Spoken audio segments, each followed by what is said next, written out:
Hello, and welcome to the 1840 podcast, where each month we explore a different topic balancing modern sensibilities with traditional sensitivities to give you new approaches to timeless Jewish ideas.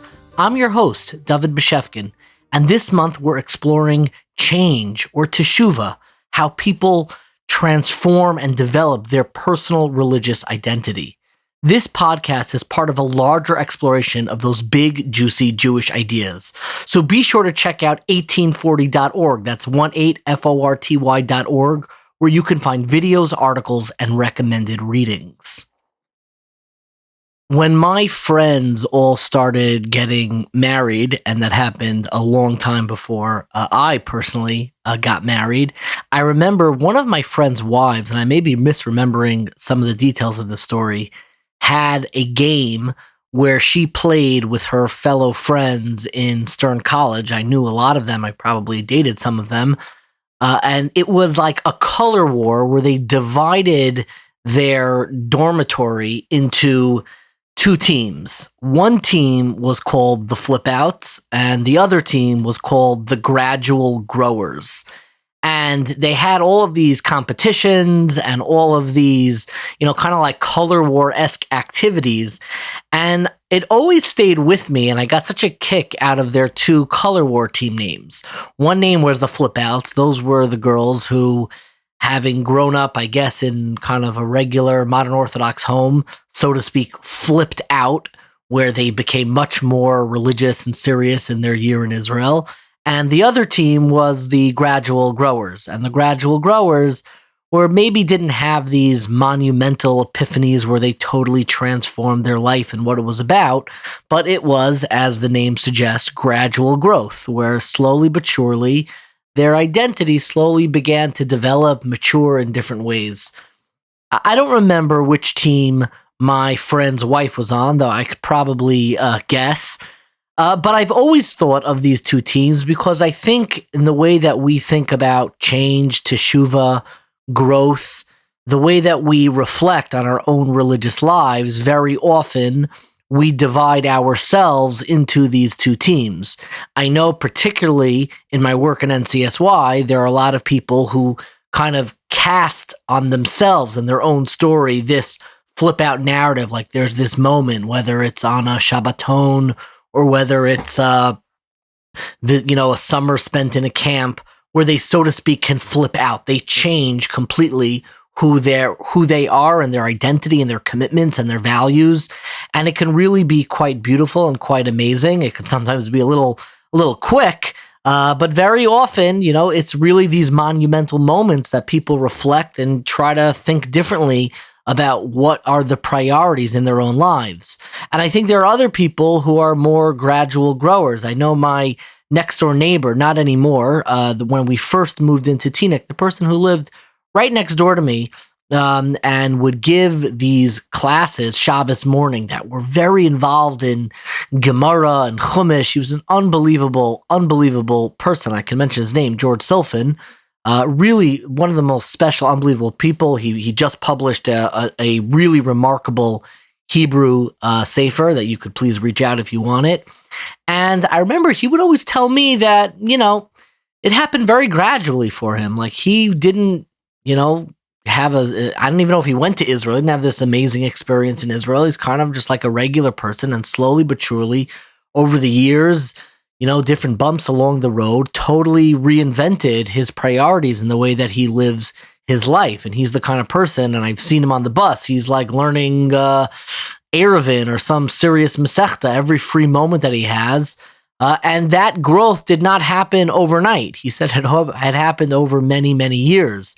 And as a model in the way that we think about the trajectory of our own lives, I think very often we don't really fit neatly into either category. I think that even people who may self-identify as flip outs and say, it was that one moment that totally changed their lives. I have sisters who probably would be described that way. They went to Israel for the year. They went a second year and they never came back. They made Aliyah and they lived there and they kind of embraced an Israeli Haredi culture. I think people may think of them as flip outs, and we kind of use that term somewhat derisively, which I don't like, but we use that term in a way. It obviously comes back, as I wrote in the opening essay, from that famous Blue Fringe song, Flippin' Out, which I'm sure some of you remember.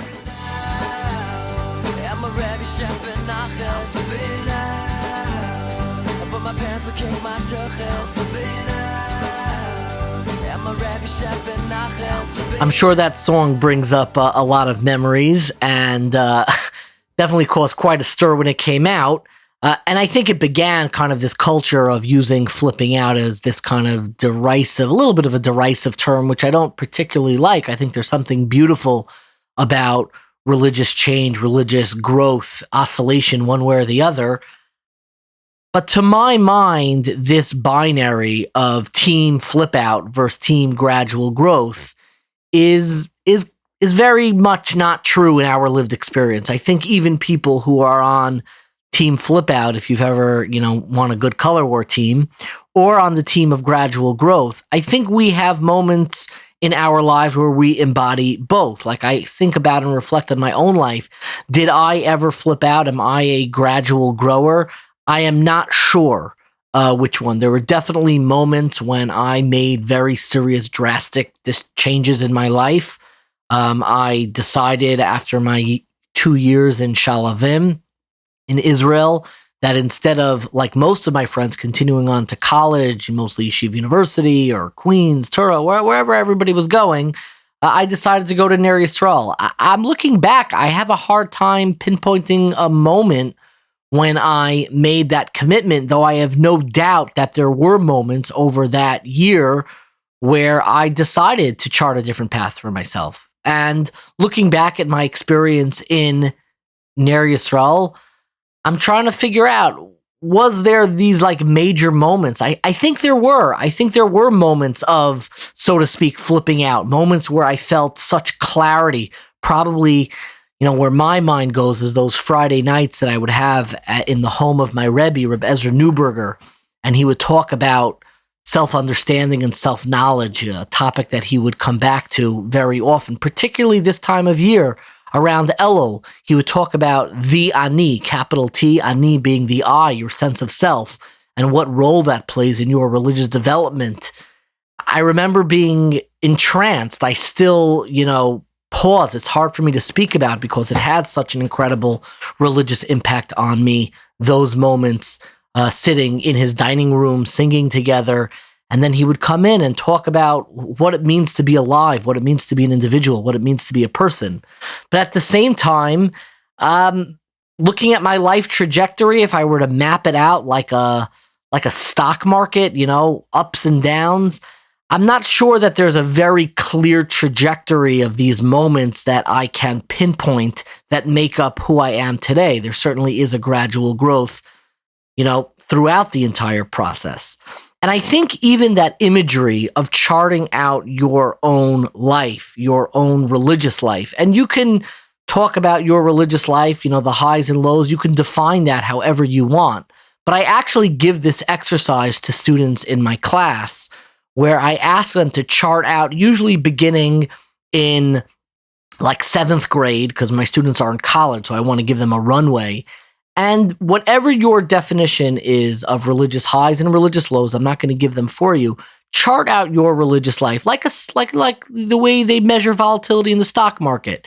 You have, your X and Y axis, and going over that period of time, chart out each year, each grade, 7th grade, 8th grade, 9th grade, going into college, and for people who are in their 20s, 30s, 40s, chart it out each year and see, does it go up? Does it go down? Did you flatline some years? Is it kind of stay pretty stagnant and consistent over a long period of time?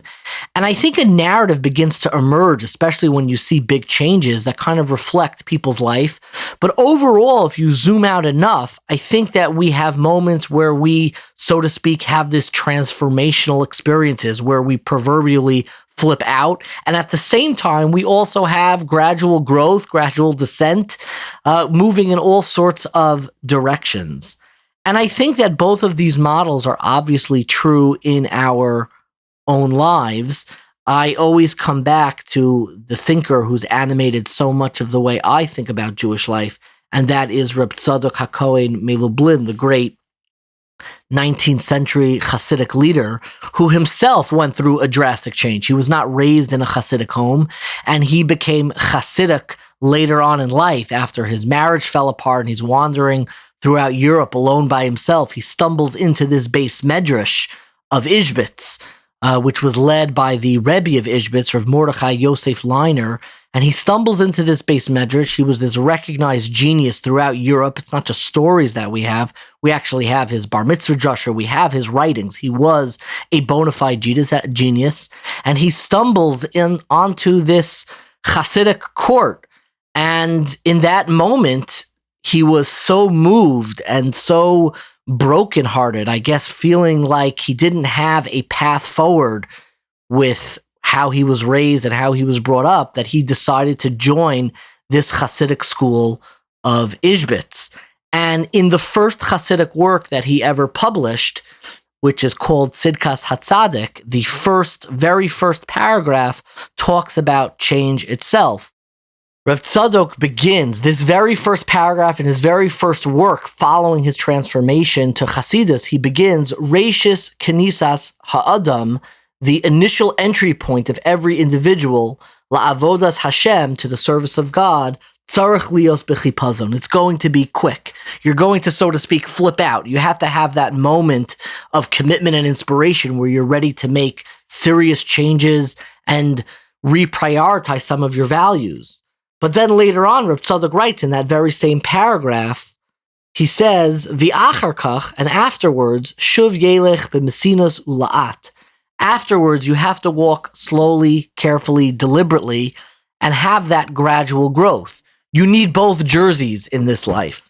And it's probably no accident, and I've mentioned this many, many times, that this Hasidic court that animated Reb Tzadok, this personality, this transformative personality in his own life and in my own life, the school of Ishbitz that he kind of connected to began, of course, in the year 1839, 1840, which is why we have the name that we do, among other reasons that we're not going to get into right now. But this notion of thinking about your life both as these flashpoints, these very volatile moments where you really reprioritize and reorganize your life, and then kind of this gradual, larger trajectory, I think is very valuable in thinking about the mechanics of change. How do people evolve their own lives? And I think very often we get stuck in the models of change that we're exposed to in our late teens and early 20s, very much in yeshiva, where the purity of ideology, of commitment that we're exposed to in those early years, whether it's in yeshiva or seminary or high school or whoever those teachers are, we have these role models who we want to embody and we're looking at from that distance, and we want to become them. We want to embody their values and their commitment. Maybe it's a parent. I know in my life, it very much was a parent. Like I've always looked at my parents, the instinctive, prayerful soul that my mother has, the creativity. And my father is so regimented. I mean, the way he's able to kind of bounce out of bed at 4 a.m. To go study in yeshiva, and he's now in his 70s, and he's still able, he's retired already since January, he's able to wake up at 4 a.m. And my entire life, my number one struggle is getting out of bed. I've never, in my entire life, I don't think, have voluntarily woken up at 4 a.m. I've gone to sleep at 4 a.m. I've never woken up at 4 a.m. I don't have that as part of my constitution. But I've always had that as an image of what I've wanted to become. And so many periods in my life, I've said, okay, starting now. What? It doesn't start. Okay, starting now. And you come back after these transformational experiences, hoping that your life is going to reorganize onto this conception, this ideal that you have. And you try to reorganize it. Starting now, I'm going to be waking up at 6 a.m. Starting now, I'm never going to, miss a davening. Starting now, I'm going to learn consistently every day something. Starting now, I'm going to talk to people differently, treat people differently. whatever your starting now moment is you're probably holding on to and hoping that you can embody that transformational flipping out, that chipazon, that haste that Reb Tzadok talks about in that opening paragraph on transformational experiences. You want to start now and you want your life to reorganize, but anybody who's ever attempted that knows that that ideal that you hold up in your life rarely starts now just because you said starting now. Most often, and certainly in my own life, you set up these goalposts, these signposts that you reach out to, and the very act of reaching out and losing grasp and not being able to hold on and incorporate it into your life is ultimately where the change comes from. In this ironic way, what changes us the most is probably our failure to dramatically change. What changes us the most is reaching out and trying to reorganize our lives, be something different, embody something different, falling short. And then when you fall back down to earth, you still feel a little bit different. You don't go all the way back to that initial step where you are before you reached out. Very often, that's where the gradual growth comes in. It's in that moment after trying to reach out and seize that ideal and bring it into your life in one fell swoop, in one clear moment, that now in the ashes and dust of that failure to change, you now look up and unbeknownst to you, you've changed. And I think very often of that great commencement speech that I constantly come back to from Conan O'Brien that he gave at Dartmouth College after he was fired from The Tonight Show. And Conan addresses the audience of Dartmouth in talking about his failure to become his role models. He had spent his whole life waiting to take over the great, great Tonight Show. And after a few months, NBC, for a host of reasons that we can't get into now, took it away from him. And he had this to say about our yearning, our aspirations to become something else and ultimately fail. This is what Conan O'Brien said. Way back in the 1940s, there was a very, very funny man named Jack Benny. He was a giant star, easily one of the greatest comedians of his generation. And a much younger man named Johnny Carson wanted very much to be Jack Benny. In some ways he was, but in many ways he wasn't. He emulated Jack Benny, but his own quirks and mannerisms, along with the changing medium, pulled him in a different direction. And yet, his failure to completely become his hero made him the funniest person of his generation. David Letterman wanted to be Johnny Carson, and was not. And as a result, my generation of comedians wanted to be David Letterman. And none of us are. My peers and I have all missed that mark in 1,000 different ways. But the point is this: it is our failure to become our perceived ideal that ultimately defines us and makes us unique. It's not easy, but if you accept your misfortune and handle it right, your perceived failure can become a catalyst for profound reinvention. And that line that Conan O'Brien says is one of the most profound things I have ever heard. It is our failure to become our perceived ideal that ultimately defines us and makes us unique. It's when we reach out and try to grasp something, whether it's my father waking up at 4 a.m., whether it's that prayer instinct that my mother has, whether it's the teachers that I had throughout my upbringing, throughout my educational system, throughout all the educators and role models and mentors that I've had in my life, I've ultimately failed to become any of them by a fairly wide margin. But I keep reaching out and trying to embody certain values in my life, and I more often than not fall short. But I think in that very exercise of reaching out and trying to change and then failing to embody that change, it is that failure to embody that perceived ideal, to paraphrase what Conan O'Brien said, that ultimately defines us and makes us unique. I think it's in those meanwhile moments that we actually find that change. And that's why I am so excited to talk about this topic with you this month. Obviously, we're headed into the high holidays, the Yomim Noraim, beginning with the month of introspection of Elul, moving into Rosh Hashanah, and finally culminating in Yom Kippur. And these are times where people are always reflecting on change and how to reorient their lives. And as you get older, I fear that very often we become more cynical about this entire process. I open up social media, and I'm probably guilty of this myself. Like 80% of the jokes are about, LOL, and the way their memories of the intensity of these months. And as you get older, our capacity to even reach out and try, we become cynical, and we don't even want to do that. But I think if we reorient where change takes place, if we think differently and realize that in the very failure to change is oftentimes the place where change emerges from, in being able to integrate flipping out and gradual growth together into one narrative, and looking at our life as that oscillating narrative, that volatility of the stock market, that ultimately, if you zoom out wide enough, points upward, will give us a more sophisticated and authentic view of how change and religious growth actually takes place. And I think we've assembled an absolutely incredible slate of people who have confronted change, transition, growth in their lives in very different ways.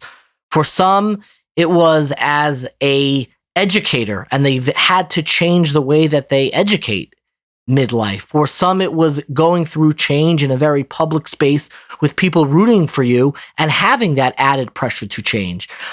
Other angles of change is the philosophy of change. What does it even mean to aspire to become something that you don't know what it is until you become it? And finally, I think there are stories of change that we're going to discuss that are about change after brokenness, change after disappointment, and change after deep, deep tragedy, and being able to hold on to a remnant of religious stability in your life, even following such tragedies involving your own religious role models, that I find to be incredibly profound.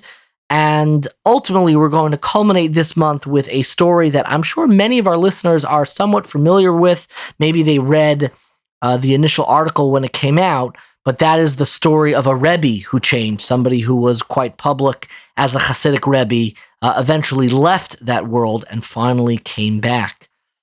I am so excited about this subject because it is a subject that I think about a great deal in my own life. How does change evolve? How does change work? Because everybody, no matter what their religious orientation, whether they're coming in, whether they're going, whether even they're staying the same, everyone is intrigued or even enamored with the capacity to really transform your life, to begin living life in a way that you idealize, that you had hoped for. And I think that's what we're going to discuss this month: the mechanics, the complexity, the sophistication of real change in people's lives. I am so excited about our first guest in this series, and it is somebody who I am privileged to call an extraordinarily close friend, and that is Rav Judah Mischel. I want to say a little bit about Rav Judah just in the introduction, because my relationship with Rav Judah really changed a great deal. I think the first time I met Rav Judah was in those heavy years of my year in Israel, when I was so desperate to embody and have this religious awakening and embody this change and become this amazing, I don't know what I wanted to become, an orator, a speaker, an influencer, all these things. And I was incredibly immature. And Rav Judah at this time lived in, he didn't teach in the yeshiva that I went out, but he was the in-house, I know what you would call a dean of students of a nearby yeshiva. And I went to visit them for Shabbos to a dear friend, I think the very same friend whose wife participated in the Flip Out versus Gradual Growers color war at Stern College. And I went to visit this very close friend. And there was all this buzz and hoopla around the personality of Rav Judah. He was and remains this larger-than-life personality. He walks into a room and just has this, this glow, this energy about him. And me, being immature and insecure and inadequate, I hated it.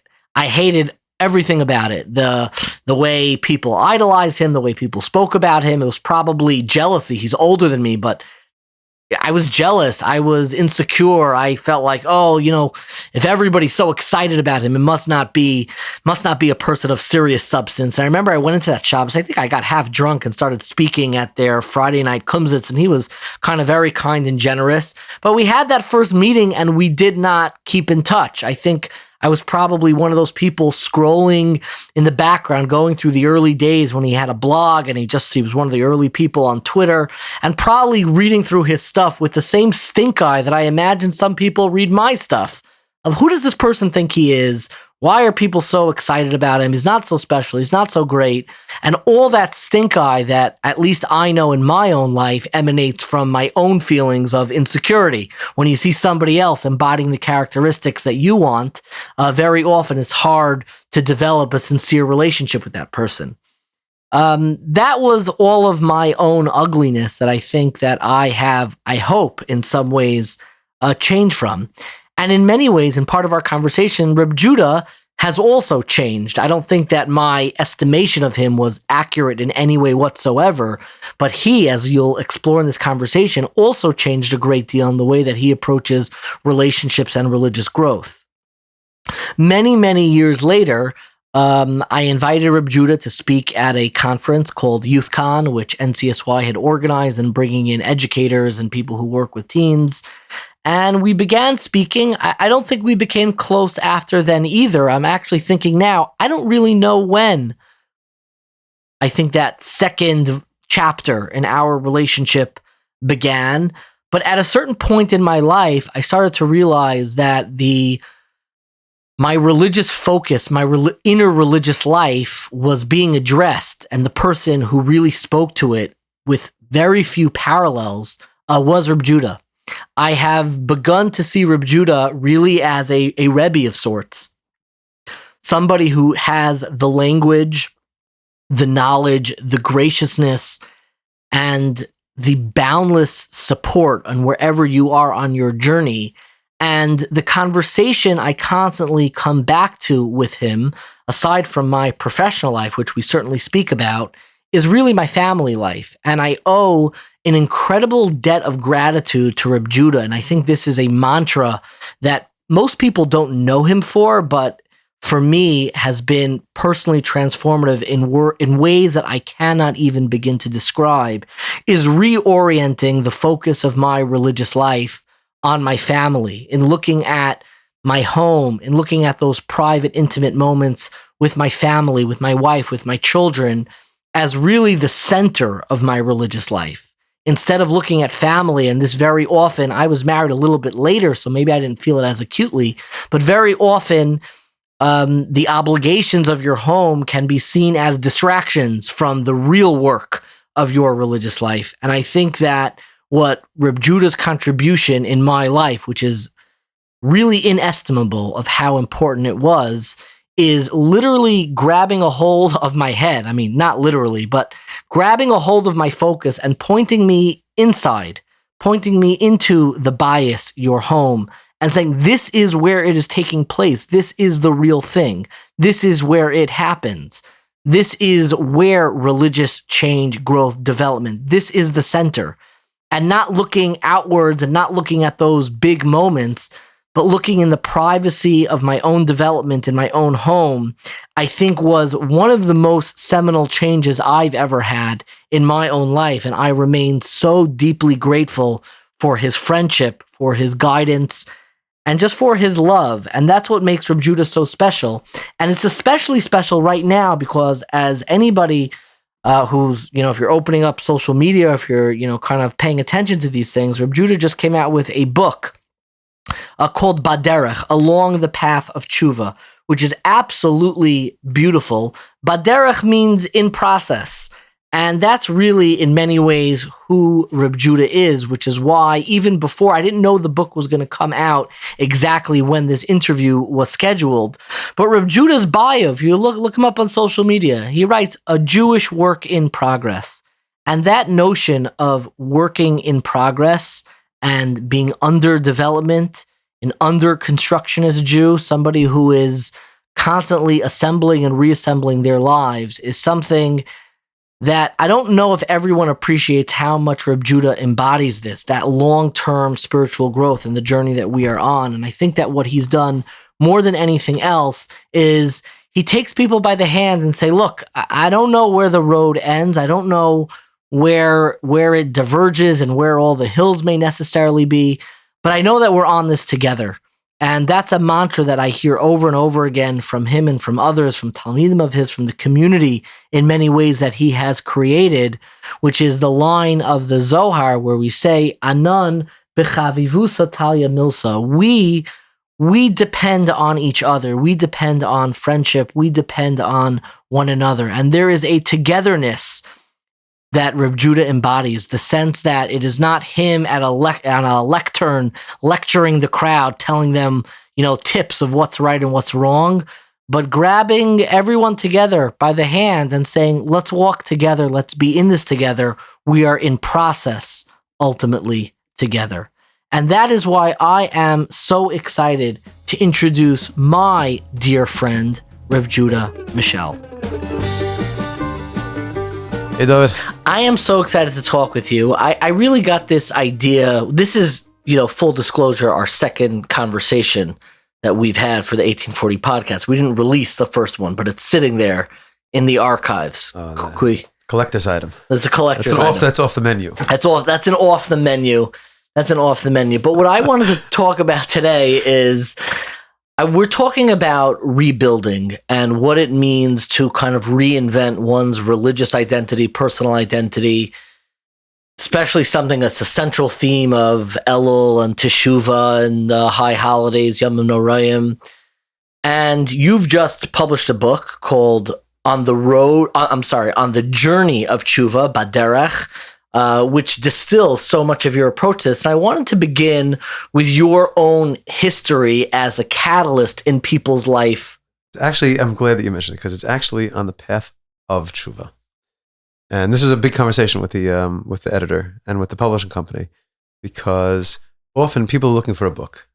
About Tshuva, people are looking for a fix, right? Everybody needs to fix something. Everybody feels like it recognizes at one point or another in our lives that we're not whole, and that we want to fill that gap and make amends, whether it's with family or friends or with Hashem or with ourselves.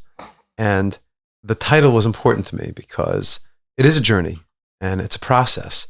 And originally, when the publisher suggested that it was a journey to Tshuva, I said not really, because that implies that Tshuva is a destination that you're going to get to. That's something that you're going to be able to accomplish, and it's going to happen, as opposed to it being an ever unfolding process of restoration, of growth, of searching, of coming and going, of ins and outs, and gutters and strikes, and et cetera, v'chule, et cetera. So it was important that it was actually the title represent what the approach is that it's a path, and that it's something which is never ending, and it's not something which we can just, get through on the holidays or get through, with some epiphany or some seminar or some experience, and then move on, and we're good, we're cool. I did Tshuva, now I'm cool. But it's specifically on the path of Tshuva. So that's what I'm so intrigued by, because I think you really model this with the way you talk to your students, and that itself has evolved, which I hope that we'll get to. But I wanted to begin by talking about the different populations that you've connected with. Meaning you began as an educator in a high school, I think in Frisch. Yeah. In Frisch. And then you spent many years in a yeshiva with family who kind of run the yeshiva, Reishet Yerushalayim. Your brothers-in-law are still there, and you spent 10 years there? Yeah. 10 years even? Yeah, 10 years. And then afterwards... I'm still in the yeshiva, I just don't work there. You're still in the yeshiva? No, you're in the family. No, and the yeshiva is a big part of our life. Yeah, that's for sure. And now you are the director of Camp HASC, which is a camp for special needs children. And your primary population who you're educating there are college age, kind of post yeshiva, post seminary students. And I kind of wanted to start by thinking about how at all these stages, at high school, in Israel, seminary, yeshiva, and in the college days, there are always people trying to get Jewish teenagers, Jewish young adults inspired. How do you think in your own life that process differed when you were trying to reach high school kids, and then you were working in the Israel seminary scene primarily, and now you're kind of working with young adults and relationships that you've kind of already established, people in their 20s, 30s, maybe even 40s, who you reach out with and connect to. What are the mechanisms of religious awakening, religious connectivity? How does that differ in those different age groups? It's a great question. We also work together at the Orthodox Union, working in NCSY. NCSY, absolutely. And there are kids who are coming from yeshiva backgrounds and from public school backgrounds, and spending time with adults and people of all ages. I mean, the rule is, I guess, that peoples is peoples, right? So I think the Muppets take Manhattan. That's one of my peoples is peoples. There are peoples who are young and peoples who are older, and peoples who have more education and peoples who have less education. But beginning from an inside out place of realizing that we're all, in the end of the day, peoples is peoples, and that we're all looking at the Jewish community, whatever our how we affiliate, or however we identify, we all have the same background. We're all cut from the same divine cloth and chipped from the same divine block, and we all come from what the author of the Tanya calls, a chelek elokah mimal mamash, literally manifesting an aspect of the divine within. So if that's the beginning point, and a person is a person, and we see our role as being a service provider, trying to, enable another person or accompany them on their journey, we approach that with humility, then it really doesn't matter where they are and what they're up to. It really just is about how we see them as a person, and how we see what we could share in common. I'm not very good at that. I mean, I aspire. That's aspirational. Until this point, it's aspirational. Certainly, it's been like a major transition in our lives. Myself, it's my LinkedIn, but it's really my wife and I are together, and it's really a family affair. When you're working with 18-year-olds in yeshiva, and that's the primary thing, it really was the focus of our days and nights. I mean, it was the focus of our conversations. It was the focus of our family Shabbos experience was molded around, hosting and giving them that experience. And it was a different stage of life. Also, it was 10 years ago. We were a younger family. We were earlier in our marriage, so like it was kind of like it was really just the confluence of factors made it just the right place to be at the right time. And it was an amazing experience, and it has really shaped who we are, our experience at the yeshiva. I'd say before that was when we were newly married and working, in high school, days and nights, at the high school kids. I wasn't that much older than them. That the seniors in high school were close to 18, and we got married. I was 22 or I was 23, teaching there. Like, we weren't so far off. So the point of reference and the shared interests, and for some it's music, some it's sports, pop culture, whatever it may be, or whatever the Venn diagram of like the generational gap was we were really close. And I feel like I'm very blessed that as we're growing and getting older, we're growing and getting older and changing and shifting, and the derech, the pathway, is kind of expanding with us. And I don't know, I feel like wearing different hats or wearing different professional expressions are really just externals. We've been very blessed to be able to grow along with the opportunities that we have, and are able to see clearly how every experience has been meaningful. I don't see at this point now, and after a lot of davening, a lot of prayer, and a lot of thinking, and a lot of talking it through, and a lot of work, I don't really see much of a difference between working with a person with autism or Down syndrome, or working with someone who's of typical development. They're people. I mean, the conversation's different. The interaction's different. If someone is observant or not observant, whether talking to someone who spends their days and nights davening and learning, or someone who's disconnected from that expression of Yiddishkeit, of Judaism, I don't know. That's become more of a detail. That's become more of an external prat, consciously so that it makes connecting with people as people a little bit more natural. And then what they do, as opposed to who they are, is kind of the secondary aspect of the narrative. So I was thinking, when I was in yeshiva, I remember somebody wrote a book on prayer, and they confided in me. It wasn't like a secret, but they said, ever since I wrote this book, I've had trouble davening. I've had trouble praying. They wrote a book on prayer. Mm-hmm. And I'm curious for you, you've spent a long time trying to excite, inspire, empower people to take control of their own religious journey. And I'm curious, after writing a book and spending so much time in yeshiva, where do you look at the process of tshuva on yourself? Like, how has it affected, this being such a central part of your life, of helping others, campers, students, readers of your book? So where does your mind go when you think of tshuva and rebuilding vis-a-vis you? I mean, I think about our conversations together, the off there conversations. We're all on a journey. Every person's in this world for however long we're in the world. It should be for a long time. It should be healthy and well. But we're all in process. This whole idea that we're going to accomplish and then we're going to get there, and we're going to make it, is just it's a misunderstanding of what the whole notion of Hashem's intention, I think, in being a human being, of being a Yid is.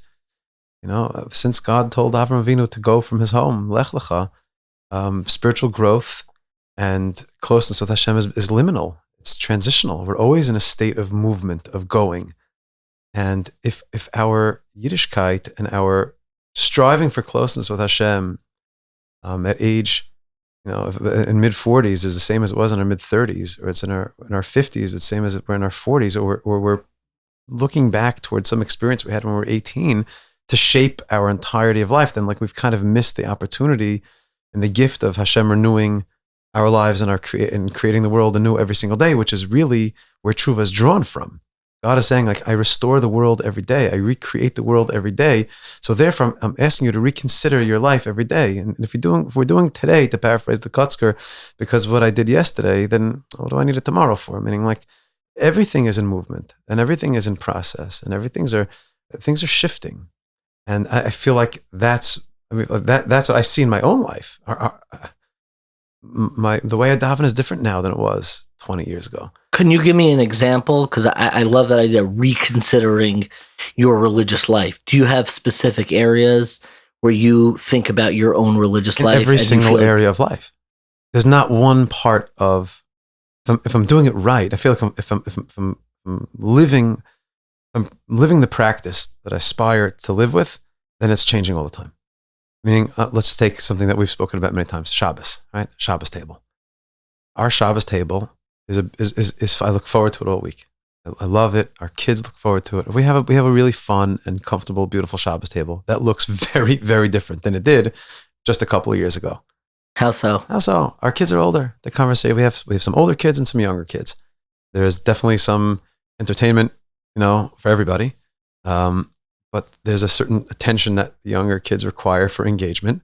There's a certain level of conversation and interest that has to be maintained for our 4 phenomenal daughters who are teenage girls, and those are 2 very different things. And the truth is, what speaks to me now religiously and spiritually is different than it did then. I used to want to sit at the table and sing for hours. I don't know. Sometimes I'm not always in the mood to sing for hours. There was a time when I was recently reminiscing with Ora. When we got married, I wore a long coat, I wore a Bekish on Shabbos, I wore a hat, and it was the 2 of us. And I would sit, or when we go to my parents, my in-laws, I'd sit and say all the prayers that precede Kiddush, and I'd sing the Azamer B'Shvachin after Kiddush in the traditional Breslov tune. And I really, at this point, retroactively, deeply, I'm grateful to my in-laws for not, I'm saying, and Ora would sit there like a Yalda Tova, like a really, like the good wife, and sit there and smile, and it was nice, and it was good, and it really felt right, and it felt comfortable, and exciting, and meaningful, and real. I sang that Azam B'Shvachan every Friday night for years, throughout my time at YU. When I learned it, from the first time I learned it in Beitar, my Shana Aleph. I was 18 years old. I went with a couple of friends to Beitar, to Breslover, and it was our first real exposure to Rabbi Nachman's light. And I sang that niggin on Friday night for years. I had a bencher, a hardcover bencher, a sefer that I carried with me, the Or HaShabbos, and for years. And we were married. We lived in Elizabeth for years. And then we came to Eretz Yisrael. You probably were at our table those early years. In Reshit, we'd sit there with the guys and teach them Mazamer B'Shvach, and I had a tape that I learned it from. And after singing the niggin for 10 years with the Bekasha, I put on some weight, didn't fit so well. little schwitzy in Israel with the hat. Our kids are in a school system where, not so much the code of dress. It's not like culturally and socially, it has other price tags to it than maybe it does in the United States. And our affiliation and cultural association kind of shifted. So like the Bekasha came off on Friday nights. The Shabbos table wasn't any less beautiful. It was actually more comfortable. Because what fit then didn't fit later. And that niggin, which I love, I can't do that on a Friday night and expect my children to sit there while I do a 20-minute, intro to attach myself to the upper worlds or to draw them down to the table when I also just want to make kiddush and get into that challah. Like it's just not where we're up to. It's not where I'm up to. And that doesn't mean that it's less spiritual or less meaningful or less beautiful or that was wrong or this is better or that was, it just means that we're moving, that we're growing and that and I feel like that's also part of what it means to be a person who's in process. So we've spoken about this, and I want to like stay with this example for 1 second, like the evolving Shabbos table, the evolving home culture. Especially, you spent so many years, you lived at Reish. You were the Av Bias, which is like the person who makes Shabbos, so to speak, for the yeshiva itself. Right. We would have meals with the yeshiva, but also every single week, like 4 out of 5 weeks, 3 out of 4 weeks, we'd have 10, 15, guys over at our house. Our kids were young, but it changed. Like my wife was a caterer, and I was an entertainer, hosting. And it was a very different kind of experience, giving that experience to others. At a certain point, when we paused, and it was beautiful. Every moment was just beautiful and meaningful and real. But when you take a pause from that, you're like, wait, what am I showing them? I'm not showing them something that I'm going to do when they're not there. I'm not showing them something that when it's just my wife and I. I'm not getting up and dancing for 20 minutes in the middle of a meal. A little bit. So that's kind of what I want to dig into, because I've shared this before. I think it was the opening question when I got to sit with our teacher, of Moshe Weinberger, and I told him the story of when he tried to set me up, and he mentioned this girl, talking about how holy she was and righteous and pious and all these things, and I kind of had to admit to him, like, Rebbe, it's not really where I am right now. And there was like a pain in having to disclose my own evolution, which he accepted in the sweetest, most decent way. And I'm curious, as an educator, and I deal with this probably not in the right way, of when you evolve your religious culture in your home, and then you have guys over who are expecting something. They want that experience that they can tell their friends about. They want that, wow, like we were there and we went into the night and this and that. And there's a sense of like almost disappointment that you can't be what they want in their heads, that you can't be that person who can bring that ecstatic healing or that example in their lives. And I'm curious how you balance being like an outward figure that represents something in a very real way to students, to people who have worked in your camp, and at the same time need to evolve personally on your own with your family. And then they show up and they're like, what's this? What's this is a family. What's this is real life. And I think that's the most important way of modeling real spirituality and real growth and real connection to Hashem. Meaning, like, I know that feeling that, like, it's like, it's house cards, and I'm afraid that they're going to see that some religious Ponzi scheme or something like that. Yeah, I don't invite students to my house for that very reason. I think like I've grown out of that also a little bit. I've gotten much more comfortable. I know that thank God my wife is very healthy and very normal and very connected to Hashem, and I managed to pop that Dimion bubble, that imagination, that I mean, I'm a person of imagination. I like to create environments also. And I do that in a way that's real for where I am. And I think that's what Hashem wants. I think there's like a sliding state of yichud, of connectivity with God, and being comfortable in one's own skin and honest about where they are with Hashem, and still striving and yearning. I don't want to go back to being 18 years old. I had some beautiful religious experiences in life.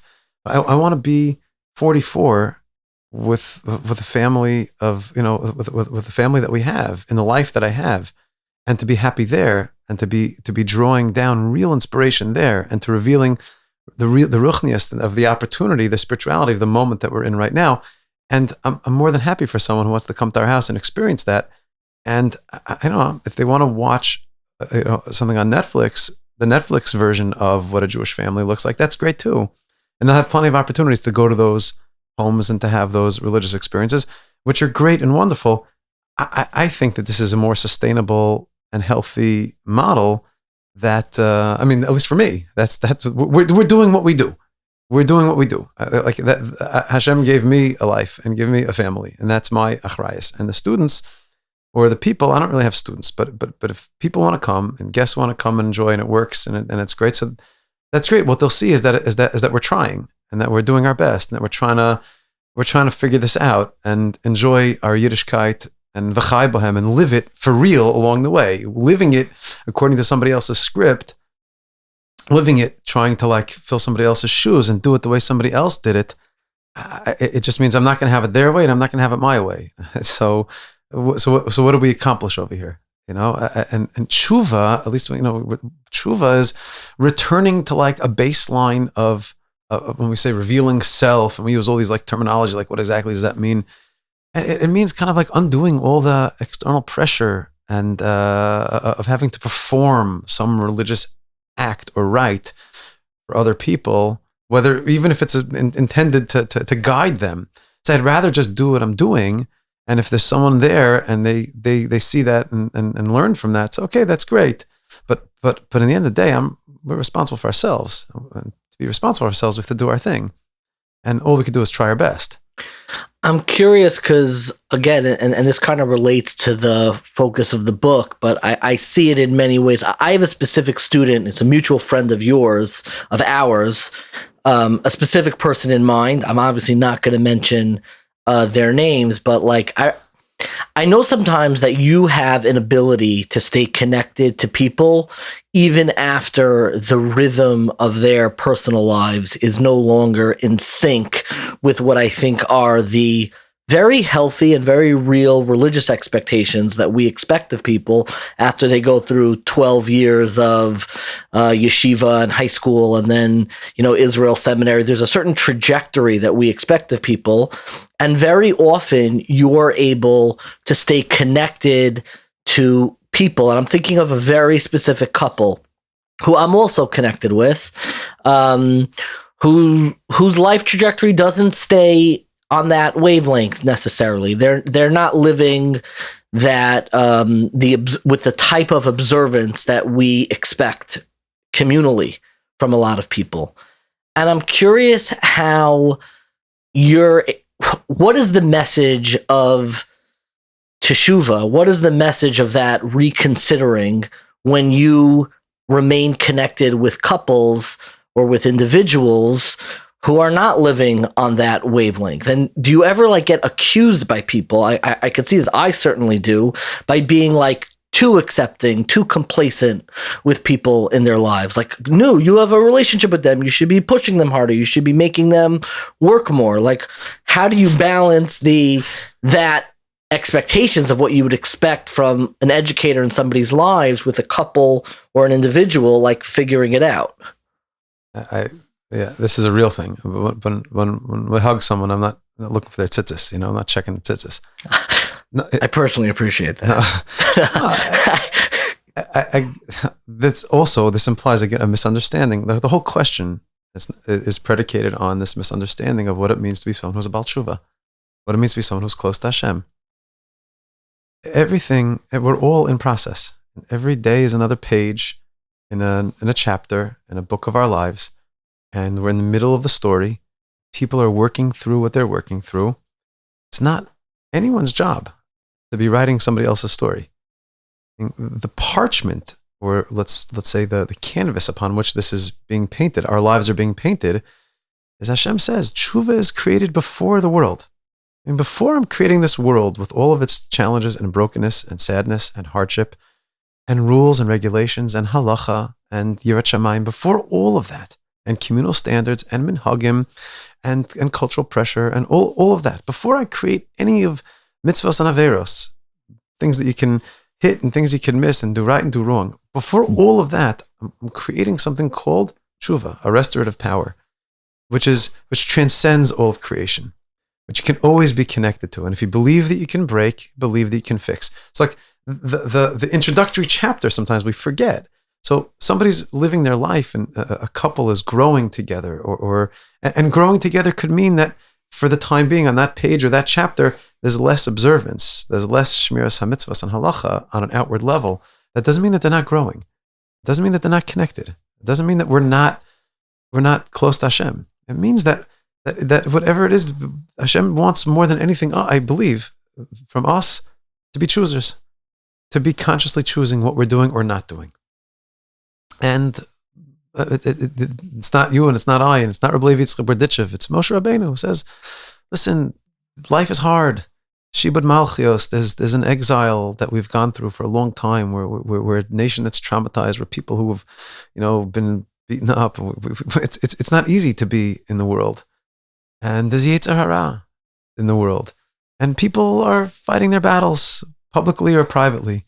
There's almost a certain level of respect to have for people who were in one time identified very strongly in a certain way externally in let's say in the Orthodox community or in the Frum community, and then together are growing and feeling comfortable in their own skin, outwardly looking a little bit different or outwardly changing their standards. If it's conscious and it's something which is more real and more true, and they're happy and they're growing, and people can be happy doing less. People can be happy at that stage, sometimes loosening up a little bit. We're not the Ribono Shel Olam's IRS agents over here checking people's stubs and looking through their papers and going through their filing cabinets. It's just not our place in the world. We're all on this journey together. We're all walking each other home. And Teshuva is a lifelong process, We have to be very patient with ourselves and with others, and focus on what's going right and what's positive and what's good. I don't belong to the community that's narrow. I mean, Jewish people are one big family and one big community, and I feel very, very much that I'm part of that big community. And I don't know. That's a question of tolerance. I think it's just it's like normal. It's being a mensch. It's being a human being. Myself. I mean, does anybody know? Do we all know each other's internet history? Do we know what we're doing with our bein hasmanim in between activities on our off days? Does everybody know what goes on in someone else's bedroom and someone else's Shabbos table when there's not guests there? No one knows anything. So why do we presume to know what a person's going through, what another couple's going through, another family's going through? It's not our place. It's just not our place. It's not true. It's not real, and it's not appropriate. The opposite is true. The only thing we can see in other people is to try to find the things that are good and that we have in common, that we can grow together with. And I don't see anything extraordinary or wow about being friends with or loving or having relationships or learning from, interacting with or growing together with people who have a very different level of observance. In fact, I'm not blaming you, but there's something very wrong with our community and very wrong with our understanding of Torah if that's a chiddush, if that's something which is like a novelty. There's a story, and you tell it beautifully. I'm going to ask for you to tell it, but it kind of cuts to this idea of the authenticity and honesty needed for the process of tshuva itself. It's a story about, I think, 3 boys smoking in a barn on Shabbos. Oh, tell me the story, that I want to unpack its message. That's an oldie but a goodie. It's an oldie but a goodie, but it's been with me for some time. the story goes that there was these three boys from a shtetl who, they're testing their oats, whatever, sowing their oats a little bit and testing the waters. They went out on a Friday night to vape. I don't know. No, they went out to smoke. They went out to smoke in the barn. And I guess like the people heard about it, whether it was the parents or the rabbi or whatever, the local standard bearers of representatives of the Ribono Shel Olam heard about it, and it's a terrible thing. Chilul Shabbos, you can't. It's breaking Shabbos. Terrible thing. Breaking Shabbos, it tears apart the social fabric of what makes us a Jewish community and a chosen nation. Terrible thing.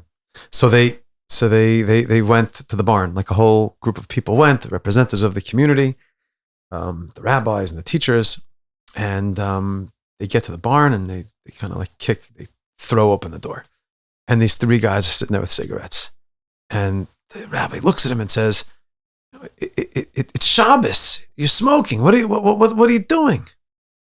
So the first guy looks and says, "Oh no, I'm sorry. I forgot. I forgot it was Shabbos." So the rabbi kind of like turns toward the parents. The parents look at the community and they're like, "Oh, okay. You forgot. Okay. No, you forgot. Okay. No. All right. Fine." The second guy, kind of drops the cigarette and says, I also forgot. I forgot you're not allowed to smoke on Shabbos. So they all look at each other and say, "Oh, okay, good. He forgot. Listen, okay, what do you want? The guy forgot. He's not allowed to smoke on Shabbos." And the third guy, holding the cigarette, looks at them and says, I also forgot. They said, "Oh, okay, he also forgot." He goes, I'm sorry. I'm sorry I forgot. And they said, "Oh, no, okay, good. It's okay." He goes, "I'm sorry I forgot to lock the barn door." I love the story. And, So pause there, because what you've told the story publicly many times. Before Slichos and Teaneck a couple years ago. And you don't always unpack it. I want to know, what is this? What does this story mean to you?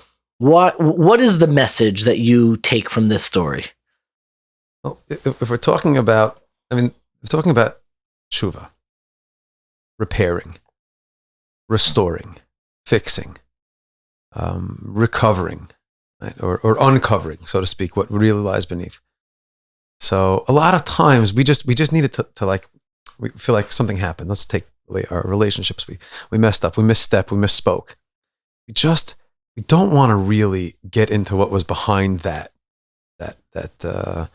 insensitive remark or that inappropriate choice or that lack of sensitivity with someone that's important to us. Just want to like, "Oh, I'm sorry. Like, thank you. I'm sorry. I love you. Like, which one do I pull out first here? Like, I'm sorry. But and the other person also just kind of like, usually we don't have the bandwidth to like really get into it and really, so to speak, dig down and uncover like what's going on. I forgive you, but like, how could you have said that? Or how could you have forgotten? Or how could you have done that?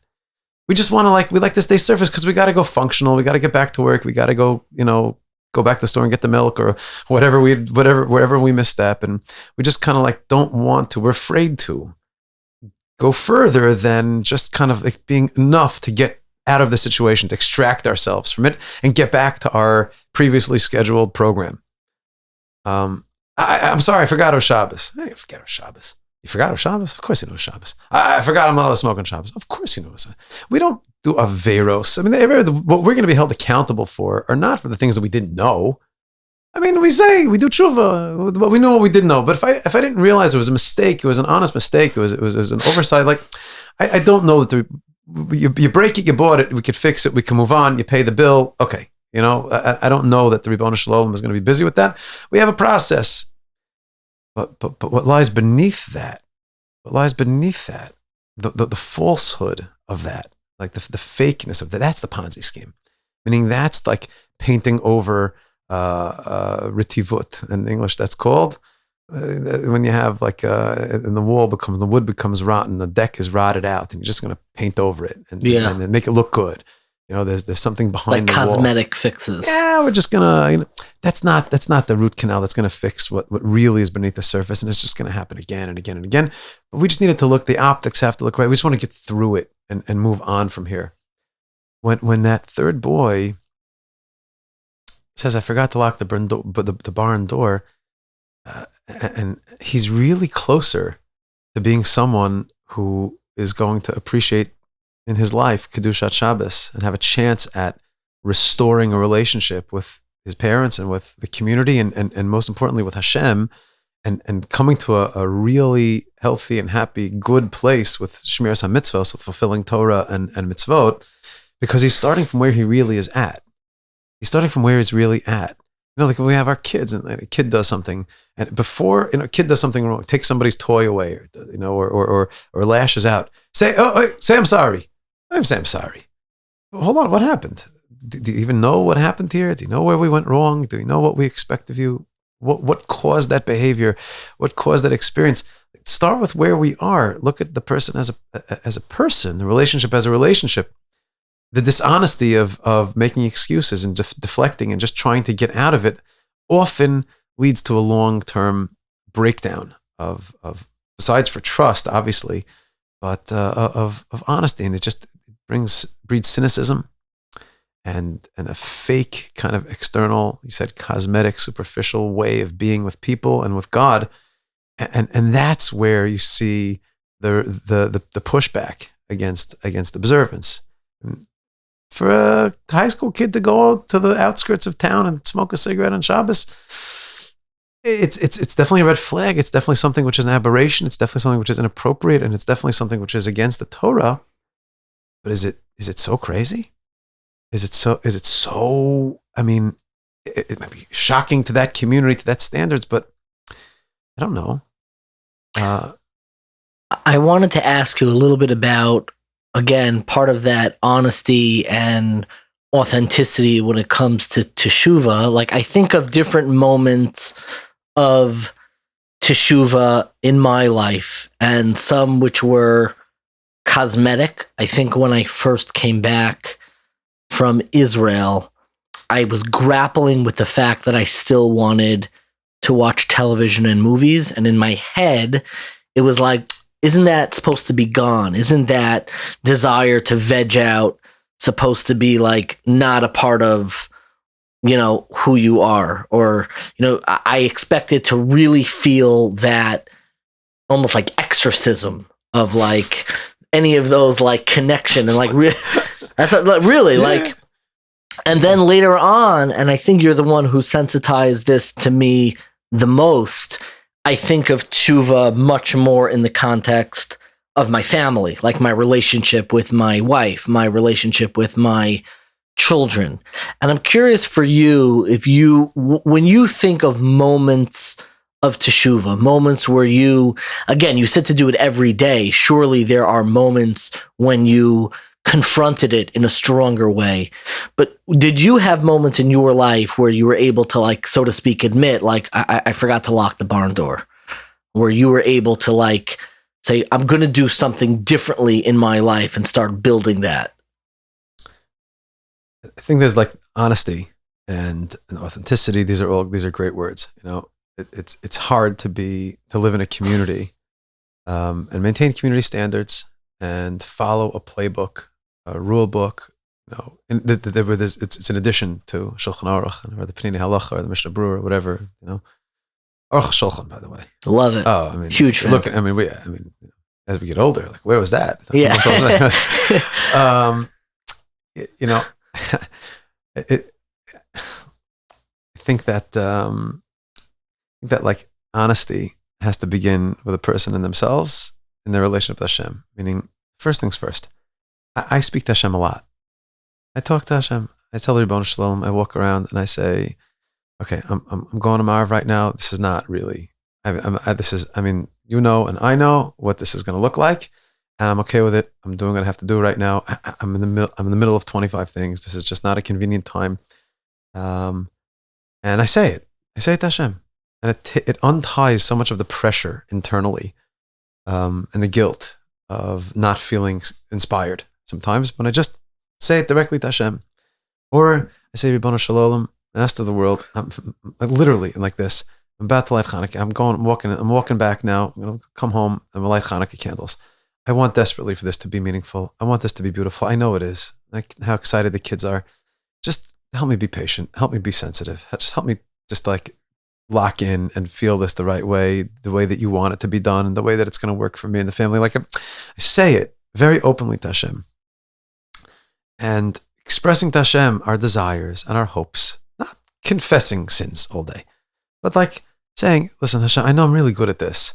I could use a little bit of a bump in like helping show my wife that like I really am trying in this area and not disappointing her." And in that way, like Rabbi Nachman says, when that's the opener, and I say, like, I'm with you on this, Hashem. Like, we're in this today. I'm with you in everything I'm doing today.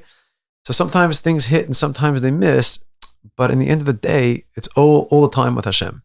It's all the time with Hashem. It makes tshuva not something now I have to go take off the shelf and go get out of my closet and put on or go somewhere to do, but it's something which is really, really constantly happening. And it makes it almost easier. Rabbi Nachman says, like, we're intimidated by tshuva. We're intimidated by facing our mistakes. There's not permission to be human in Judaism. There's an obligation to be human. And Hashem made us with a yetzer hara. And whatever you were struggling with when you were 18 years old, that point, I mean, it was appropriate to be struggling with. You're 18 years old. There's nothing wrong with, I hope I don't say this, you can edit this if it's not the right thing to say. Also, there's nothing wrong with doing an Aveira. I mean, not allowed to do Aveiras.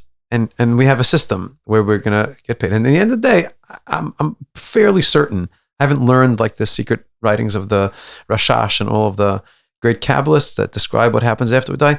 I'm certain that I'm going to have a lot to pay for. I'm going to have a lot to deal with. And at least I think the upper limit of that is like 11 months, right? I don't know. 12 months is some like really heavy Gehenna happening that goes on. I don't know if you're out there when I go, if you could like do a Mishnah or something for me, or answer Kaddish or something like that after 120. But I'm also certain that as true as those Averos were, like in those moments, what's more true were the mitzvot that we do. Which is eternal, netzach nitzachim, eternity, are the good things that we do, our good intentions, our efforts to rectify, the chesed, the kindness that we've performed, the generosity, the prayers, the holding the door open for people over the course of a lifetime, let alone all the mitzvahs that we do that are innumerable. As true as it is that we make mistakes, it's even more true that we fix those mistakes, that we transcend, that we overcome. A yetzer hara is a real thing. But it's not an external force. That's me too. Loving God with all of our heart, the Talmud tells us, means loving God with both sides of the dialectic of self, the upper and lower, the gravitational pull and the yearning and the striving for higher. So like, if we're open about that with ourselves, we're open. And we're open that with Hashem, and we don't put on a show to be something that we're not. It takes so much of the pressure off and removes the stigma of tshuva, because we're all in process, because Hashem intended it to be that way. I'm trying to figure out the right way to phrase this, and I want to phrase it because with a deep sense of appreciation, but also a recognition, at least to my memory, that something changed with you in particular. I remember when I was in, I didn't go to Rishon, I went to Shalavim, and I remember I visited for Shabbos, and the way that you were like situated in the yeshiva, I'm phrasing this with graciousness and respect, it did feel a little bit like a show. It did feel a little bit like I said that. You don't have to feel bad saying that. It was. I said that. It's cool. We're cool. It was. And Friday night, Shal Shudas. Yeah, and we weren't. It's a good show, though. No, it was a great show, yeah, and we weren't all that close in those in the years when you're supposed to become close to you. Like I feel like we didn't have, because I think I was also in show mode, as my 19, 18-year-old self. But then something like dramatic change. I don't know what you attribute it to. Maybe if it was the environment or the context of teaching in an Israel yeshiva and the expectations that has, or just the process of growing up. But your approach to Teshuva itself, in my mind, and I could be wrong, seems to have changed. What do you attribute that change to? How open are we? We should be open. We're It was a shift. It was a change. Part of it is growing up. Part of it is just maturing. Certainly being in a different environment, being in a different role, that changed. I mean, the opportunity and the privilege to have been in that space in the yeshiva definitely shaped how I developed and how I performed. Let's call it that way. I don't mean that totally negatively. There's an element of performance in every professional arena, and even in our personal space. I mean, we perform. This whole world is a big stage, and we're putting on a show, and that's okay. And that's something that we all do. Beyond growing up, I think that a lot of it had to do with what was taking place in my own home. I think the orientation of those years was very much focused in our marriage of a language of shlichus, which is like, we're teaching, we're the sacrifice here of teaching Torah and giving over. And I was raised with a very strong value to help Jewish people and to love with real Jewish pride.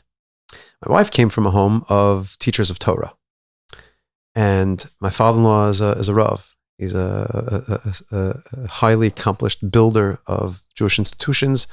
He's a rabbi. He was a rabbi's rabbi, and that's who she grew up looking up to as her hero. And her brothers, or four older brothers, or Rabbanim, Talmidei Chachamim, real learned people, extraordinary teachers, extraordinary builders of people with a yeshiva that is just a phenomenally, just a unique and a beautiful place of growth and learning based on limud haTorah, learning Torah. That was not where I came from. And when we got married, I was already playing out. I was already like out of my league. I married up in terms of my own religious observance and my own religious aspirations and knowledge base. My wife knew and knows a lot more than I do in Torah. It was in the family. I mean, she's the daughter of Rebbetzin. My parents are proud Jews, educated Jews. They are caring and engaged Jews. They're well-read and well-educated, Harvard-educated, Jews who were on the board and of every place that we studied and they were a part of it. They were right front and center, volunteering and involved. And they fulfilled their life's goals of making Aliyah because that was important to them. And then with my brother moving this summer, like that's the family story. But my parents are Bali Teshuva.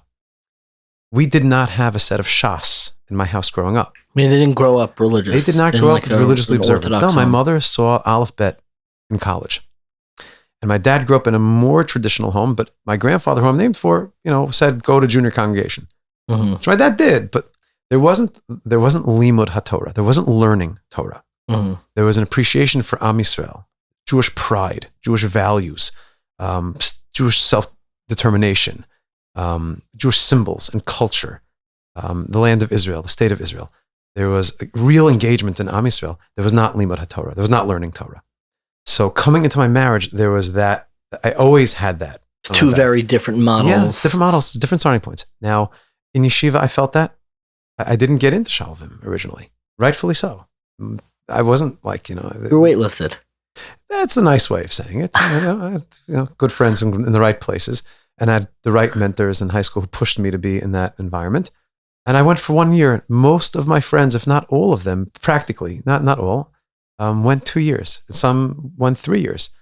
And I went to YU and was really caught like a deer in the headlights in limud haTorah. I was lacking real fundamental ability to learn Torah at high level or a moderate level. And that has always been in the background of my mind, something which I'm aware of it and often try to overcompensate for that in other areas of Jewish experience, creating experiences. So being in, fast forwarding, it was only a couple years later, right out of YU, I started teaching in Frisch. It was the right time in the right place. I didn't study in Kollel. I didn't have the long smicha experience at YU, but developed, and got put into that zone and married into this role in Reshit, which I believe I was worthy of and believe, did a good job and cared very much and tried very hard. But it was very challenging to prepare a Gemara shir. A beginner's Gemara shir or a middle-level Gemara shir was very challenging because I was surrounded by my brothers-in-law who were real Talmidei Chachamim. And I was missing, a lot of foundational steps there. And that was hard. And that was a challenging thing. I couldn't necessarily put words to it, and wasn't necessarily asked by Reb David Beshevkin in a very vulnerable moment to share that. But when I finally had the courage to share that with my wife, and she thought I was from Mars, she didn't understand what I was talking about. But I got to convince her that it was a real thing. And I said, I think I missed a step here. I think I need to shift personally in order to sustain being somebody who can help the Jewish people, which was what I was raised to do. My parents raised us to be people who are thinking about others and trying to work for Am Yisrael. Meaning, like, as much as my parents make, like, oh, they're disappointed I dropped the law school thing and didn't end up going to Cardozo and dropped the MBA and went for an MPA. Really, they're proud to say, we want our kids outward facing toward the Jewish community. I just didn't have the kalim to do it effectively, long term, at a high enough level that I would aspire to in yeshiva. But what I was good at was what you experienced, and being able to provide that charisma and that excitement and being fired up for a religious experience, which I still have and I still feel and I still do. I still am. But that setting was challenging, and personally, going from 20 to 30. Right, or 23 to 33, always feeling self-conscious in that regard. I needed to get back in process a little bit. I needed to not be the Rebbe figure who made it and now is going to help you make it, but to really be a little bit more honest about saying, I'm not really there. I'm never going to be there. And that's okay. And neither are you. So let's not be there together, and let's work at this in a more natural way. But for myself and for my wife at that point, I more different opportunities were opened and different ways to use our kochot. But and that's really where it happened. And that's really a shift that took place. And kids get older and we get older, and there's new opportunities, and I feel like that's called being a Baal Teshuva. That's actually called being a Baal Teshuva, returning to not just your baseline, but returning to uncover and recover parts of the self that maybe weren't being activated in religious terms. I want to come back to your book, which I really, you were kind enough to send me a early copy, an early draft. The title has since changed. It's Baderech, on the path of Teshuva. Do you think that there is a Torah, an idea, a value at the heart of the book that distinguishes it from other treatments of Teshuva? You're very generous, because I asked you for help. I was kind to share it with you. I was asking for help. What makes it unique is that it's for me, and everybody has a story, and everybody is in process, and everybody is in some type of path of tshuva. This is sharing a little bit of just my own. It's not autobiographical, but definitely represents a shifting or changing way of seeing myself, and by myself I mean a human being, a yid, a person in the world, with the Ribono Shel Olam.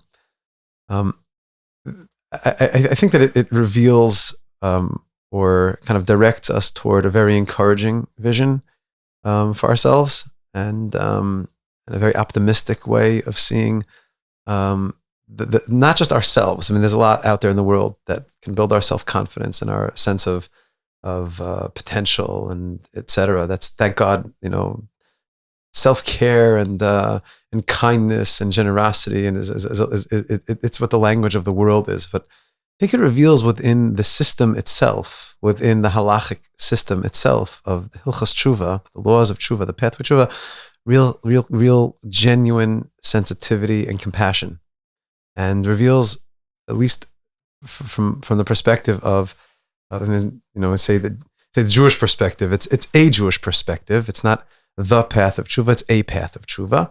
But definitely, at least for me, it's my working through a lot of the issues that I sometimes felt intimidated, not just by Hashem, which is probably appropriate, but by the system that has been developed in the name of God, which sometimes can just be very heavy and very daunting and very scary. And I'm not talking about yiras shamayim and yiras chet, fear of sin and fear of God and fear of punishment, but just fear of failure and the sense that like, what's the point of even trying if I know that I'm just gonna, fall into this same negative behavior pattern and in the same pitfall. I mean, I'm not I speak for others, but I'm doing the same averos for years. I'm expanding I'm expanding my mitzvah arena. I mean, Yuma that we're finishing in Daf Yomi now, like that was new for me.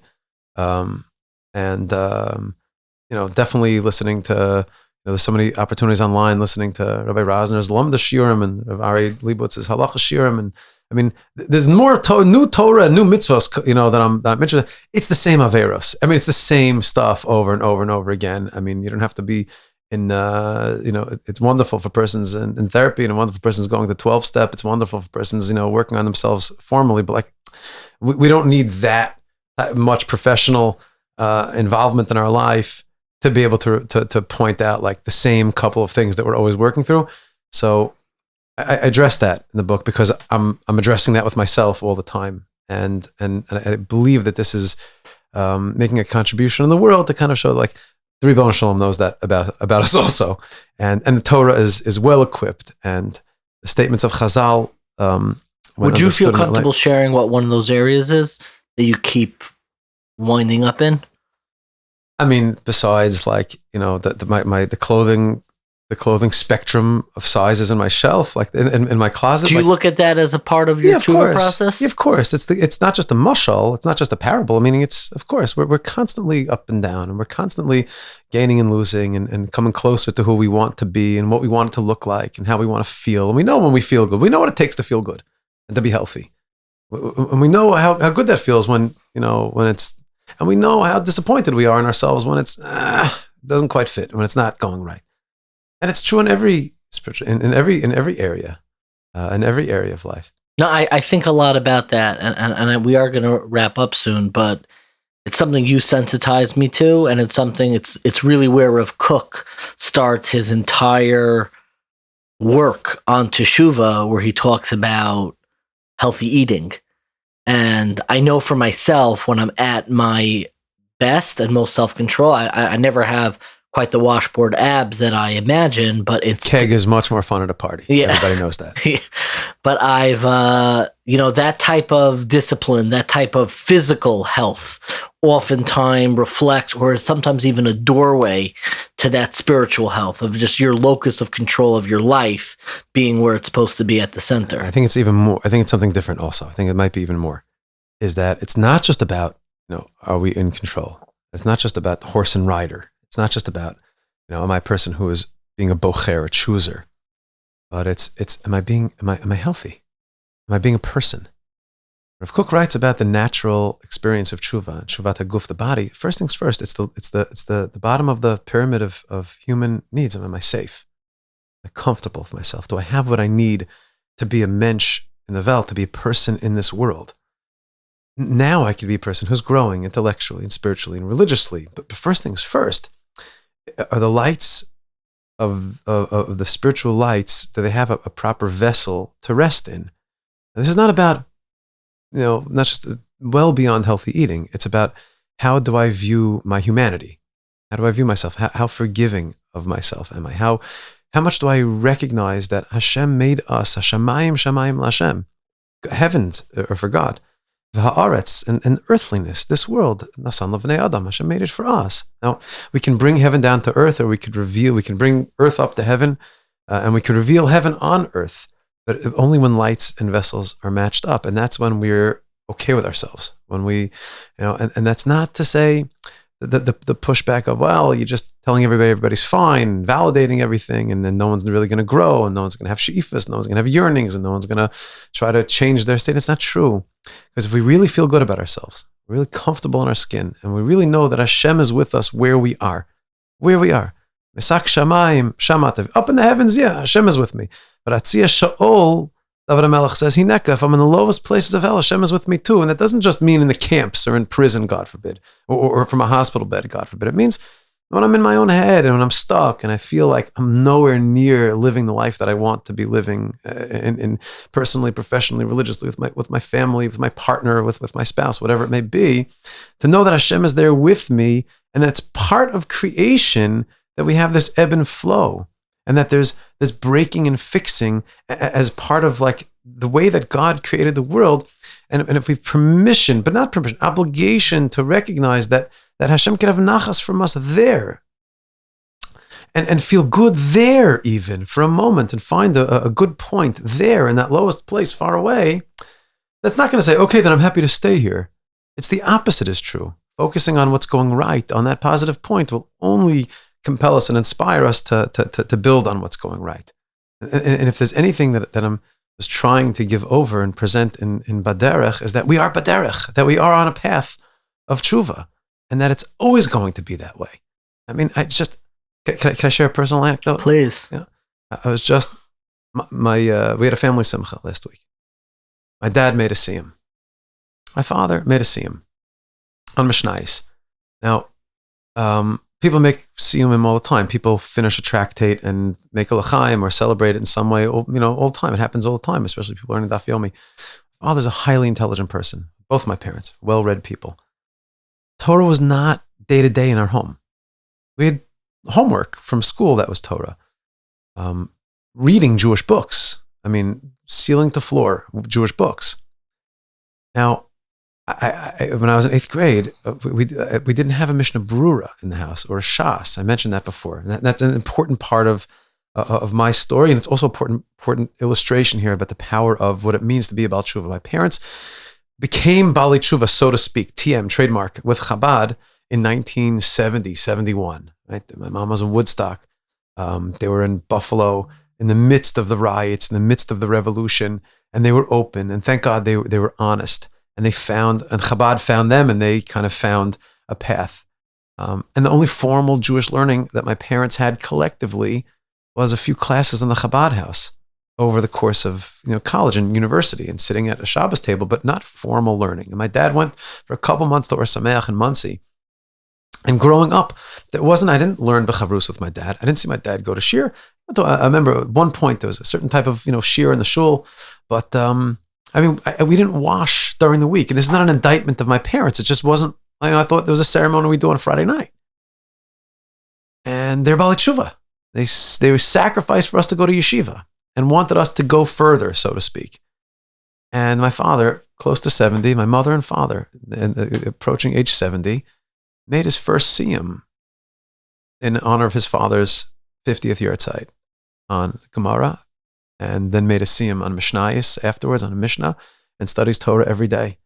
And his spiritual practice has developed and changed and grown to include going to shul every day. Now, I'm saying that as like that's called tshuva. Growth, change, development. The story is never over. Even when we think it's over, it continues on to the next world. And if there's anything that I could want to present to anyone about tshuva is just to be patient with ourselves, be patient with others. We're all in process, and attach ourselves to the good points of who we are and what we're doing, and build from there.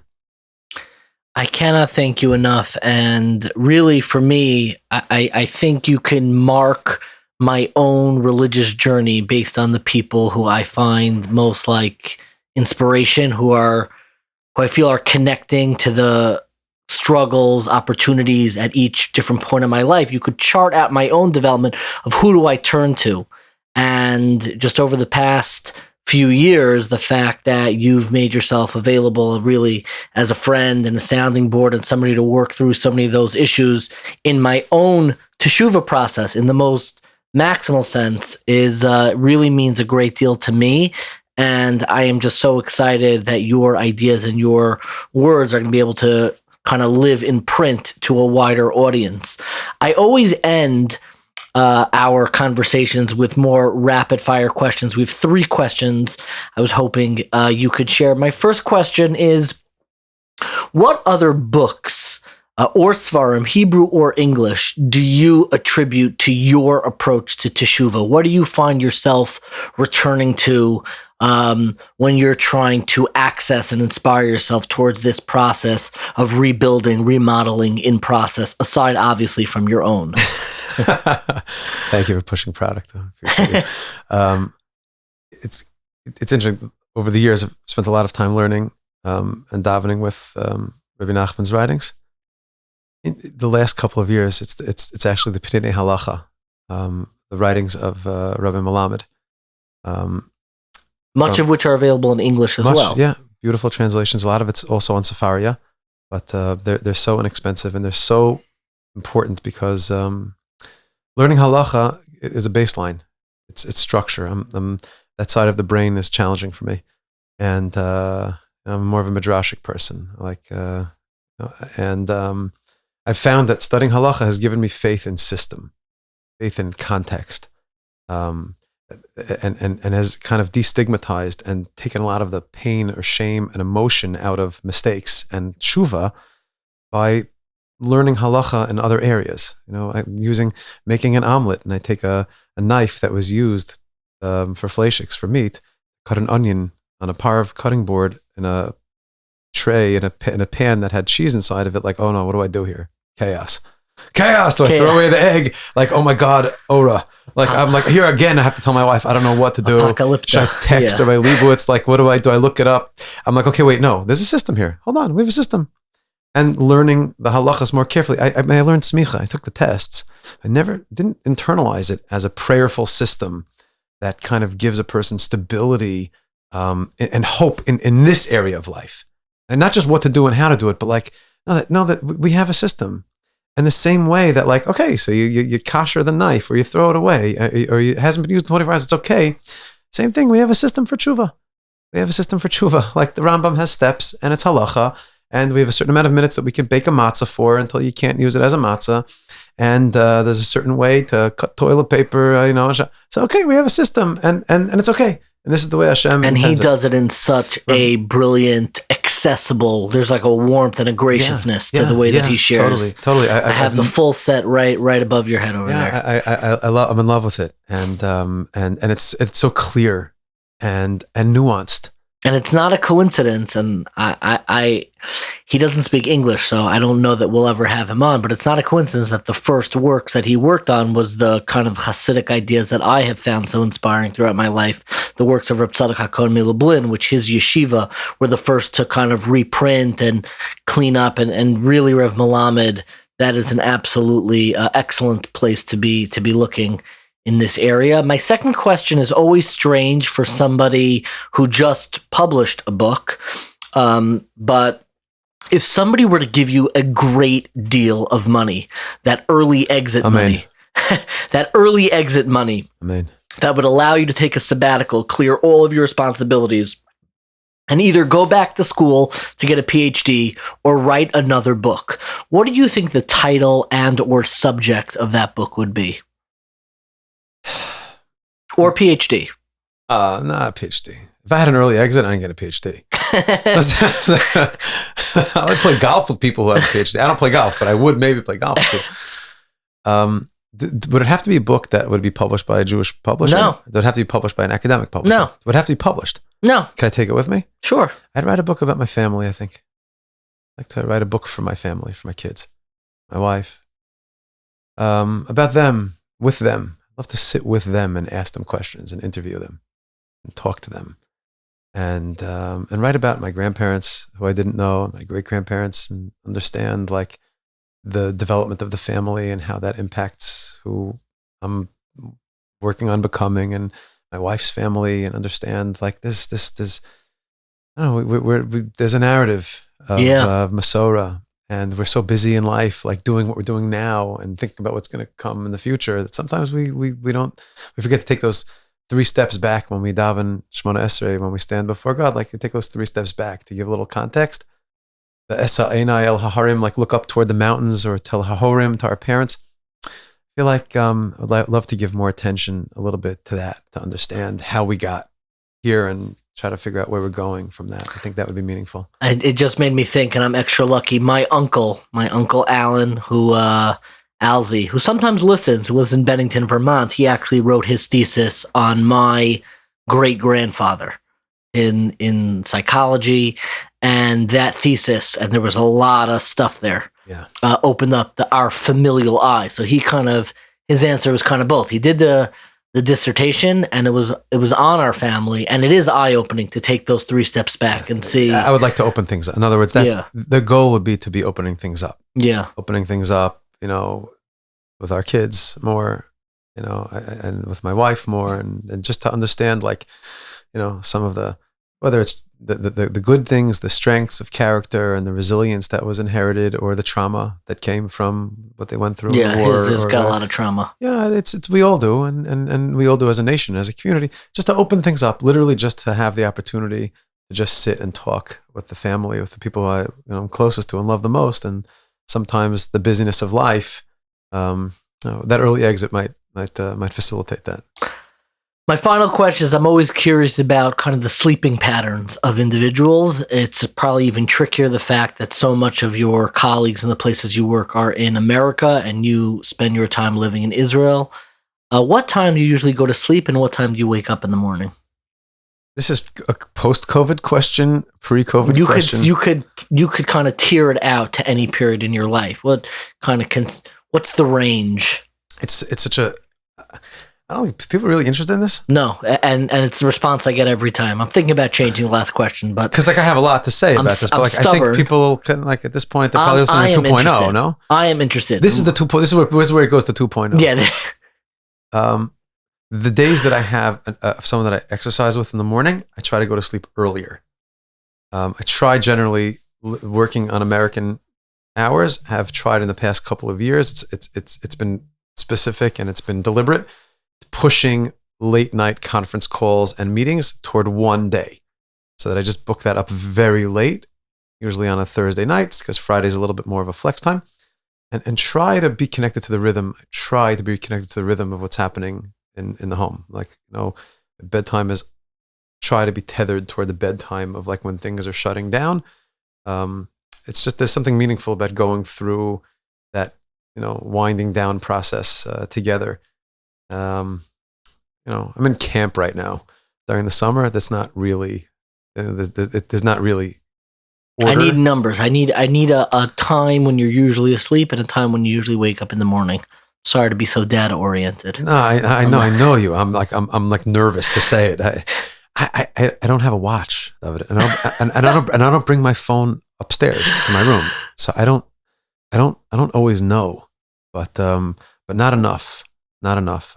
When I sleep more, I've found that, like, the more I sleep deliberately, the stronger the day is. And it's not just because of the amount of sleep. It's just being respectful of the bodies. I try by 1 o'clock to be sleeping. Our kids are older and everybody's around all the time.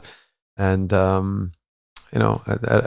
I tried. I'm not the most consistent, but the years that I was most consistent davening, I was going to 7 o'clock davening at my Rebbe's shtibel, and that was, like, the time that I felt like I was most effective, hitting that 7 o'clock davening. Wow.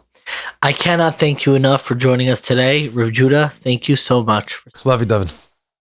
At the very end of Rav Judah's book, Baderech, which is really, really remarkable, and I would ask, take a look, try to get a copy of it, because it's really that good. He writes as follows. He says, real Teshuva is just that, a life of self-discovery and self-recovery, renewal and rebirth. As Rabbeinu Yonah put it, Yesod HaTshuva, the foundation of Teshuva, is to consider today as the day you were born, the first day of your life. And he who is not busy being born is busy dying. He doesn't quote it on the spot, but that's that great line from that wonderful movie, Shawshank Redemption, that he seems to be paraphrasing there. And he writes, being baderech is being in process, embracing life. And then he has this beautiful quote from T.S. Eliot in that wonderful poem, Little Gidding, where he writes, we shall not cease from exploration, and the end of all our exploring will be to arrive where we started and know the place for the first time. And I think that that perpetual nature of exploration, that perpetual nature of being born, not necessarily as a before and after, and now I'm done being born, but get busy being born. Get busy with that notion of self-reflection and reconstruction in your own life, because there is a perpetualness to change, and there is a stability almost in being able to find areas of your life that deserve examination, that deserve processing, that deserve love. And I think that's what this period in our lives, at least on the Jewish calendar, is all about. And I think for our listeners, the one thing that I would leave you with is take me up on that exercise. Plot out your life. If you're in your 30s, you can start from your teens. If you're in your teens, you can start out from elementary school. Take a chunk of your life, take 2-3 decades, and plot out highs and lows. I'm not defining what the high is. I'm not defining what the low is. But plot out what it looks like. You know, you don't have to share it with me, though I'd be so fascinated to look at it. But plot out those big movements in your life. And like a stock chart, like you can do, you know, in 2008, in 2020, those big dips or those big growth periods in the 90s, plot out what happened when you see those big changes. Maybe it was the tech boom of the 90s, the recession of 08, Corona in 2020. But what does that look in your own personal stock chart? What is the change in the long-term bird's eye view, that forest among the trees? Find those moments in your life where you found a lot of volatility, and then also zoom out and see what is the overall trajectory of your life, of the stock chart in your life even look like. So thank you so much for listening. It wouldn't be a Jewish podcast without a little bit of Jewish guilt. So do me a favor, I'm begging. If you enjoyed this episode, subscribe, rate, review, tell your friends about it. It really helps us reach new listeners and continue putting out great content. If you'd like to learn more about this topic or some of the other great ones we've covered in the past, be sure to check out 1840.org. That's the number 18, followed by the word 40, F-O-R-T-Y, 1840.org. You'll also find videos, articles, and recommended readings. Thank you so much for listening, and stay curious, my friends.